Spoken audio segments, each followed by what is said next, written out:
Tidak keterangan. Ya. Bismillahirrahmanirrahim. Assalamualaikum warahmatullahi wabarakatuh. Yang sama-sama kita hormati para panitia Ikon Imad ke-10 Universitas Islam Sultan Syarif Ali Negara Brunei Darussalam. Kami dari UIN Sunan Gunung Jati Bandung. Saya sendiri Deda Jubaida dan Putri Desi Fitriani dari UIN Sunan Gunung Jati Bandung. Akan menyampaikan tentang panic buying pada masa pandemi COVID-19 di Indonesia, tinjauan etika ekonomi Islam.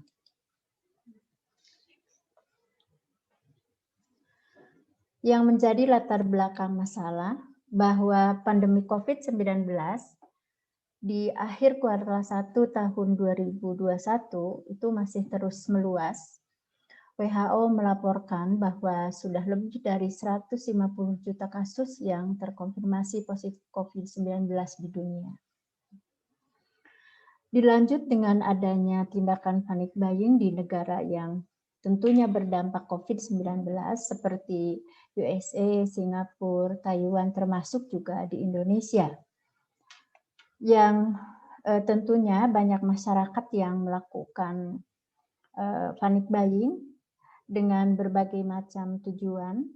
Ada yang bertujuan untuk melakukan pencegahan dari kelangkaan, dan juga ada pula dengan tujuan bisnis agar si pelaku mendapatkan keuntungan secara maksimal. Nah, disesuaikan dengan tinjauan dalam etika bisnis Islam. Metodologi yang digunakan, yang pertama metode literatur, review atau studi pustaka dengan pendekatan kualitatif, dan metode ini dilakukan dengan cara mengumpulkan teori, konsep, tentunya relevan dengan permasalahan dalam penelitian ini. Sumber data yang digunakan dalam penelitian ini berupa buku maupun juga literatur lainnya seperti jurnal ilmiah, kemudian buku dan kumpulan berita-berita terpercaya. Langkah penelitian yang digunakan yaitu mengumpulkan data-data yang berhubungan dengan penelitian ini, kemudian diberikan analisis secara deskriptif, secara jelas, secara sistematis mengenai objek penelitian tersebut. Pembahasan panic buying di Indonesia masa pandemi COVID-19. Kemudian relevansi panic buying dengan ikhtiar dan juga israf. Kemudian juga panic buying dalam tinjauan etika ekonomi Islam. Panic buying di Indonesia masa pandemi COVID-19. Nah, panic buying merupakan satu tindakan manusia dalam melakukan pembelian suatu produk dalam jumlah yang besar untuk menghindari kekurangan di masa yang akan datang. Nah, panic buying dimensi ada dua. Pertama itu dimensi internal dan juga dimensi eksternal. Dimensi internal seperti konflik psikologi, rasa takut, rasa cemas, dan perasaan tidak aman. Kemudian dimensi eksternal, pandemi 19 itu, COVID-19 itu ketersediaan produk dan informasi dari media dan juga masyarakat. Maaf ya. Panic buying terjadi secara 3 periode ya.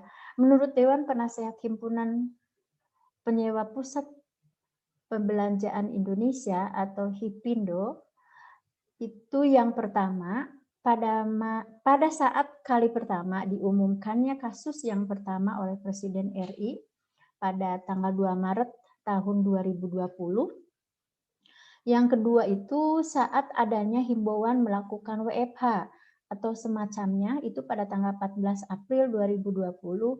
Dan yang ketiga, saat diumumkannya kasus positif COVID-19 itu mencapai 308 kasus dan 25 orang meninggal dunia pada tanggal 19 Maret 2020.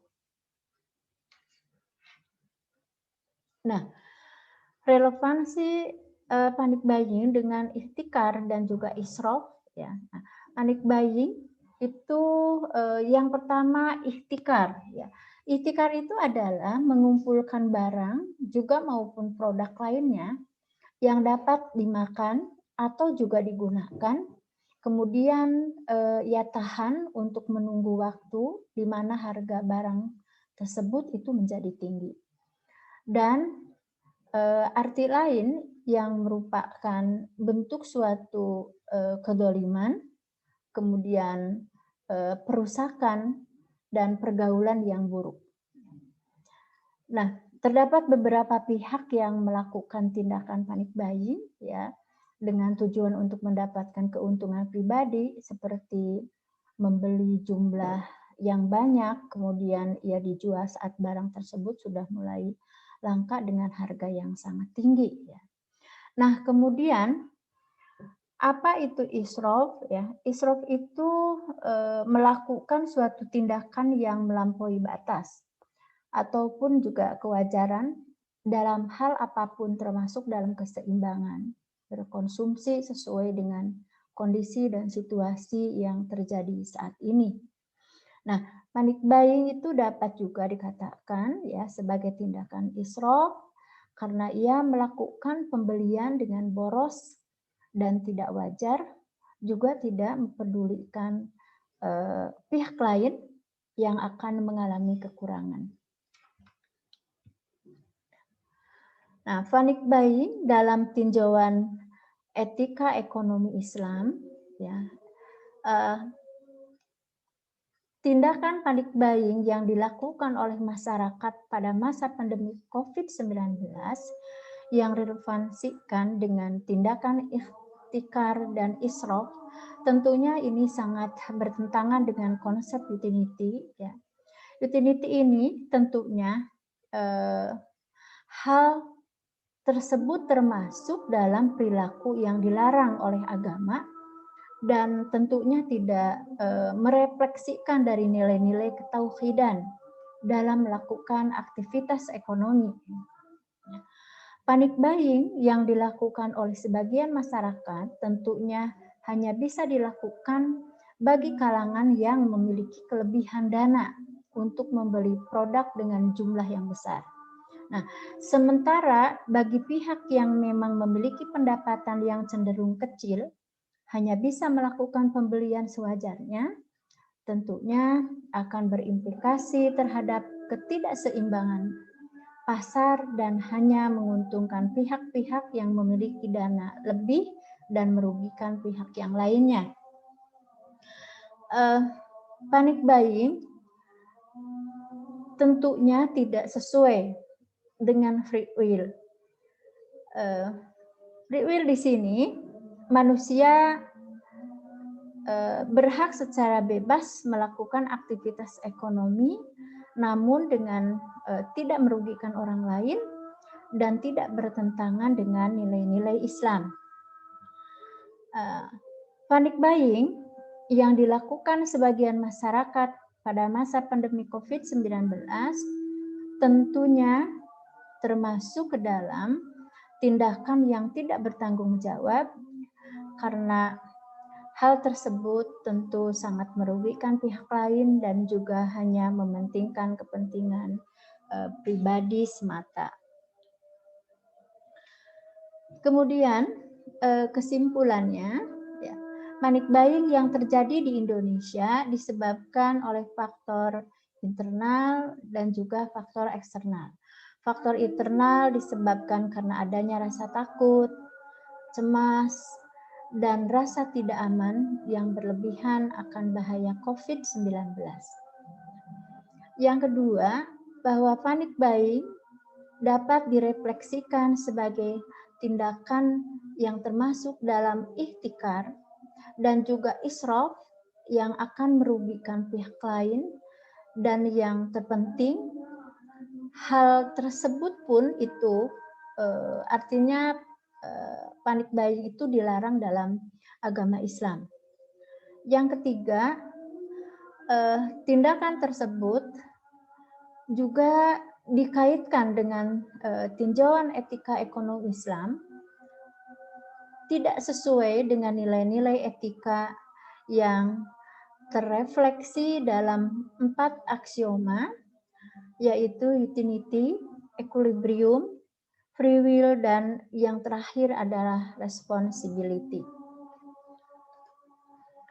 Itu mungkin yang kami dapat sampaikan atas nama saya dan Ibu Putri Desi Fitriani. Terima kasih.